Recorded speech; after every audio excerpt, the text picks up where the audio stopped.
Sawtooth Dave here. What's happening, y'all? It's chilling Friday night. I probably won't post it till Sunday, but I want to do a couple video or make the video because I got to mail some shit out tomorrow. So some of these are probably gonna get shipped out. I don't know. Just got a bunch of bruisers out tonight. Sit there and bullshit with you. Hot Rod's not here. She had to do some family stuff, so she's cross country dealing with that stuff. So I figured I just want to go through and show some big knives and bullshit. Ain't got shit else going on. Got a few in too. We'll talk about that as we get there. But y'all know I'm into real big ass knives. And I was watching Scab's 2-year anniversary live. Was that last night? Yeah, I guess it was last night. Someone asked on that thing, what's the biggest knife we got? Well, hands down for me, it's this DSK kickstand. Let's see if I can do a pistol peek with it. I ain't got the pipes like that motherfucker does, but if you ever watched his video, shout out to Pistol Pete, he's a badass. Anyway, this is the biggest, he likes the big ass fixed blade, but he likes folders too, I think.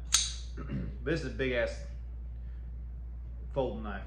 So for those that don't know how big a kickstand is in relationship, well, let's just compare it to the Sawtooth first, because I do like the Sawtooth a lot, but you can see that blade wise, they're about the same. But overall length, it's just a little bit, just got it, just a little bit longer. Not a lot, just a little bit. And then we'll compare to one that probably more people know about. This is the Cold Steel 4MAX, American made version. Let's see if it says it on this side. I don't know if it does or not. I can't even read, ain't got my glasses on. Anyway, I just want to show size wise. So let's see, tip to tip. I gotta back it up a little bit. See, you see, it's bigger. Not much, but it's bigger. So definitely the biggest knife I got. I just want to show it off. Those of y'all who don't know what size it is, it's a big motherfucker. It's Cold Steel's damn impressive knife, man. I love this fucking knife. That little thing on top, y'all ain't seen the video on it. That little thing on top, it was somebody else welded that shit on there. I hardness tested the blade afterwards. It's like at 56 or 58. I can't remember what it was, but it was lower than it should have been. But someone tigged on it, and that's at the spine where I tested it, or actually on the flat, actually where I tested it. So it may be harder at the blade. I don't know, but either way, it does the job fine. It takes the edge fine, holds the edge fine. But it's a bad motherfucking knife. I like that knife a lot. We already showed kickstand, so in comparison with it, I gotta show that one. It's a GF2 Tanto-T. I did take and change the clips, so I put the bling bling clip on this one because Hot Rod likes the bling bling a little bit better. I think I went over that in another video, but she nicknamed this one Annie because it's an anniversary knife. She calls it Annie. She nicknames every fucking thing, which is what I love about her, but one of the things I love about her. But so Annie now has a little clip on her, little bougie clip. So I always kind of like wonder, where do you cut off for the bruisers, right? Like, when's it quit being a bruiser and start being more of a average knife? So I always struggle with that one. Like, that's kind of like one of those things for me where I don't know, man. So the biggest iffy one for me, I'm always iffy with this, fraction. I made the clip on this one. Brasserie Jason's got him a clip just like this, and my buddy Jake had one, but I think Jake sold his to a dude in Indonesia, which I'm not really sure who he was, but I've seen it. I've seen pictures of it since, but there's only 3 out there that's got them clips like that. Infraction is one of those knives where you got a little bit of girth to it, or width to it, I guess I should say, but not enough girth. It's just a weird knife to hold for me. It's like it wants to be something it's not. I don't know. It just doesn't work. Like, it needs bigger finger choil. I don't need something, man. But I go back and forth on this thing. I love it, and then I hate it, and then I love it, and I hate it. But does it qualify as a bruiser? Not to me. But it's not actually a normal knife either. You got something to it. So I don't know. This is one of the weird ones to me, size-wise. Like, I ain't really sure where this one fits in on the collection. You know what I mean? Like, this one doesn't get carried that much because of that. Like, it's not a primary. It's definitely not a primary for me. Maybe for you guys. Hopefully not. One of you guys are.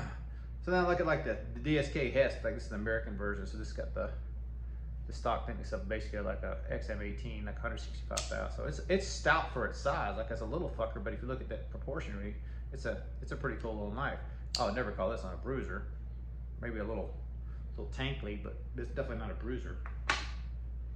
So we could go up to stuff like, let's say SMF. Is the SMF a bruiser? I mean, it's got a nice thick blade, but it's kind of thin stock wise, overall thickness wise.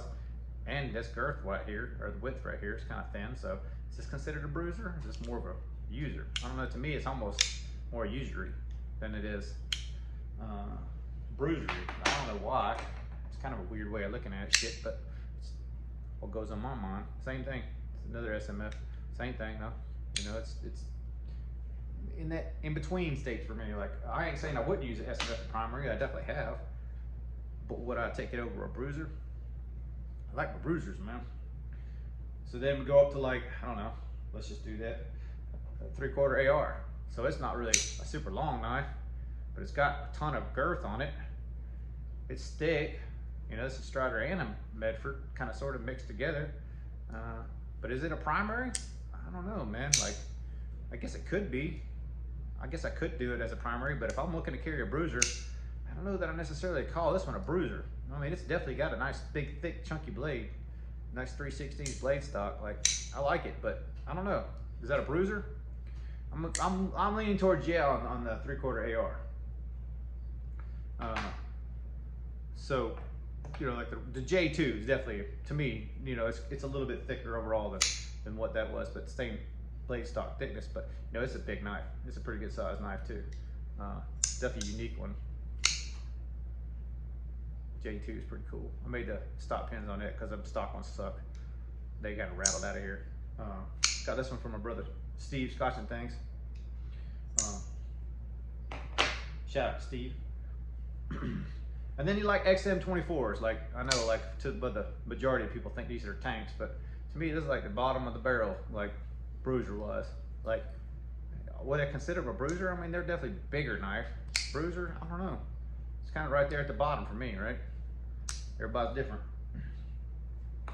You know, like the trialways, they get damn pretty crazy with drops. But yeah, I guess I would consider this a bruiser. More conventional, which I guess is the reason I don't like them as much for a bruiser. Usually when I carry 24, believe it or not, it's usually a backup roll because I like my bruisers. And then does it have to be a big knife to be a bruiser, right? So let's just take the Dyer wear. I mean, it's a big ass knife. Ain't nobody gonna argue that one. It's a nice thick guy, but it's not a big one. It's a little scrimp compared to some of these other ones, but it's still a bruiser. It feels like a bruiser to me. Kind of a hard category to nail down sometimes, like in the thought process wise. Like, what's the thought process behind a bruiser, not a bruiser? Don't know, man. I pretty much all my Medfords. Like I showed this one last week, the 187. Man, I like this thing, but it's a good fucking knife. It's just a good, solid fucking work knife. I need to increase the detent strength on it a little bit, but I'm working on it. I'll get there. On belay, same way. It's a badass knife. My buddy, you know, asked me to bring this to the next AZ meetup, which I was hoping was going to be this weekend, but none of them other guys can make it. I understand. It is what it is. It's just one of the only weekends I have completely empty house except for myself, and I actually got the days off because we ain't working because the wife's over there. Our business was. Sorry, I'm a rambling motherfucker today. Marauder H. The full-size Marauder, badass too, but this Marauder H kind of seems more like my speed. I don't know why this particular model. I kind of like the drop point more than the Tanto, and I know most people like the Tanto, but for whatever reason, I like the drop point. This 3V is pretty badass. This one, I'm gonna send out to a brother Matt. If y'all remember, I got the 804. I got it from him. Changed the clip on it because I put it on a different knife, but this one is a badass knife. Still carry this one pretty much a backup roll. Never carry it as a primary, but this is definitely not a bruiser. Not in my category. I mean, somebody might think differently, but it's a good knife, don't get me wrong, but I wouldn't call it a bruiser. But I Medford in. The way I was talking about, but I was trading with Chuck Nunface last week. And I just want to be clear. He mentioned it to me. I'll be clear. Chuck loves Medfords. He still got plenty of them. But I did trade with him. I was talking about Medford haters and why I'm getting Medfords. Chuck ain't one of them. But I did do a trade with Chuck. I ended up with this. Well, I don't know. It's not a Fat Daddy. It's a TFF1H, I think is what it is. So it's like the Fat Daddy with the clip and stuff, but it's, you know, the same thickness as what that Marauder H was. But for whatever reason, man, I've had a Fat Daddy before, but it's been years. Whatever reason, this model always agrees with me ergonomically, and it's a weird thing to say, but like when I go to finger flick it, it's the hole is right where I want it to be. Just works fine. When I go to thumb flick it, it's the same way. It's right where I want it to be. It just works. This knife just works for me. Love this fucking knife. Thanks, Chuck. Appreciate it, man. Thanks for working out a deal with me, bro. It's a badass knife. I know the Old Dominion. I gotta show it. You know I gotta show it. The Old Dominion Chupacabra. Man, this thing is sick, dude. Oh, it's so sick. It's such a good action knife. Good grinds. I need to put it through more of its paces, but man, what a badass knife.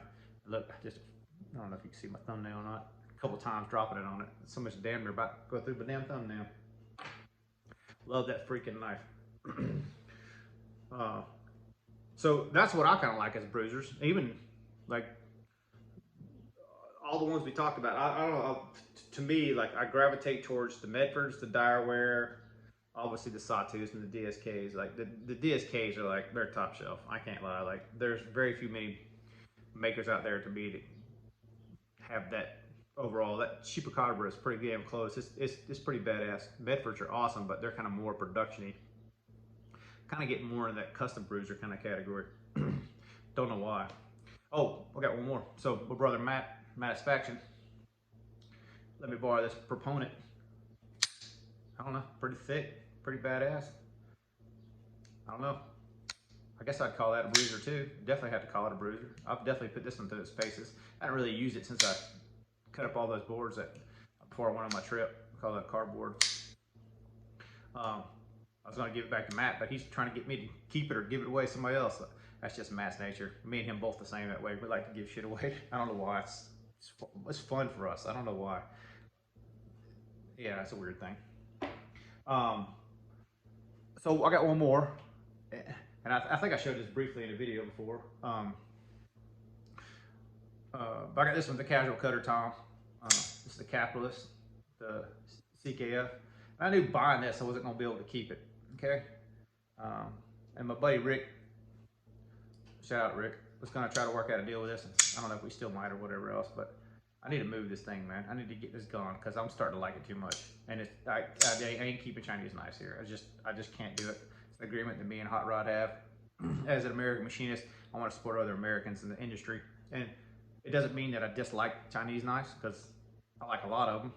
I'm about to show you another one here in a second. It just means I don't keep them in the collection. Does that makes ethically sense? Probably not nobody, but between me and my wife, it makes sense to us. So that's how we're doing it. Y'all collect how you want to collect. I ain't judging, just saying. Hot Rod's way more political than I am about the whole thing, but I do like support people who do the same shit I do. Makes sense, right? Work myself out of a job, spend all my money buying somebody else's work, not supporting other American industries. I'll leave it at that. Having said that, this is straight up a Chinese knife. I have the full custom version of this knife, and I've been buddies with Jason since before the adventure started. You know, he called, asked my advice about some of these things before this was even a knife from SG or from Best Tech. But this is Jason's Brass Brigade's prototype from Best Tech, and he auctioned this off the other day. I kind of wanted to check it out. I have the custom version. I think I showed it in a video, but it's over at Iona's right now. He's checking it out. He probably dropped a video on it in a week or two. I was hoping he'd get a chance to check this one out too at the same time. Seems like he's kind of busy with knife reviews and that sort of thing, but at our meetup, I'll definitely try to get it to him. But shout out to Tyler, Everyday EDC. I'm probably gonna send it his way, let him check it out. If he's got time to review it, I'm gonna send this in maybe a 0456 or something, let him check it out and review it, see what he likes about it, not like about it. But this is a support from my brother Jason. That's what this is. This is not necessarily me wanting to add a Chinese knife to the collection, because I'm not really sure what I'm gonna do with these things. This one and the SG version of it, like they're not really a mean knife. I like them, they're fun to fidget with, but I'll be honest with you, I play with this one for a day or two, my hands start hurting. Why is that? Because it's small and I'm playing with small things. I don't know why. Like, I like the big ones, and I don't know, it doesn't make sense, but it is what it is. Like, I don't know. I keep saying that same saying, but it just is. So, you know, I don't know why I'm showing all my bruisers. I guess it just feels like that one. One of those kind of nights. You just sitting here, cooking a little dinner, flipping a bunch of knives, turn the camera on, put it on a tripod, and just kind of bullshitting. I did do a video about me putting the detent holes in those 301s. I'm going to throw it up after this one.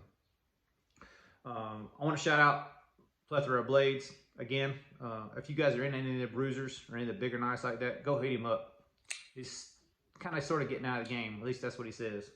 Getting out of the hobby. I like to see him stay in the hobby personally, but maybe we can convince him. Y'all send some love his way. But he's selling a bunch of knives, a bunch of badass knives actually. So if any of these knives are your flavor and you get hankering for one, go hit him up. Seems like a real cool guy. A couple conversations I've had with him. But I'm definitely aiming for a Crusader from him. So I was talking about this capitalist. So if anybody wants to buy this, or if you get a good fucking trade, or Rick, if you're still interested in it, hit me up, whatever you need to do. Let me know. I got all the stuff that goes with it. It's pretty much the same condition it was when I got it. I hadn't, other than, I can't say I haven't carried it. I've carried it, but it's mostly been, it's delicately carried. You ain't gonna see no marks on it. I ain't really cut nothing with it. Matter of fact, I don't think I have, other than paper. I don't think I've cut anything with this knife. Just play with it a lot, because I didn't want to fall in love with this knife. I ain't gonna lie, like, this is one that's kind of hard for me to get rid of. I really like this knife. Pocket clip, not so much for me. The little bougie bullshit. But I love the knife, not gonna lie. I just don't want to fall in love with the knife. That's kind of like what happened with that proponent too. I kind of started using it so much, I was like, I gotta put it down, because if I keep using it, I'm gonna want to keep it. I'm gonna want to get that frame lock version of that same thing. So anyway, I'm gonna throw that other video up after this video. I don't know if I'll make it 2 separate videos or just combine the 2 and make it a 30-minute. Nobody will fucking watch it to the end, but hey, fuck it. Who cares, right? All right, well, it's Frame Lock Friday, Frag Friday, whatever the hell you want to call it. So we'll end this with the Brass Brigade. Y'all be cool, man. Later.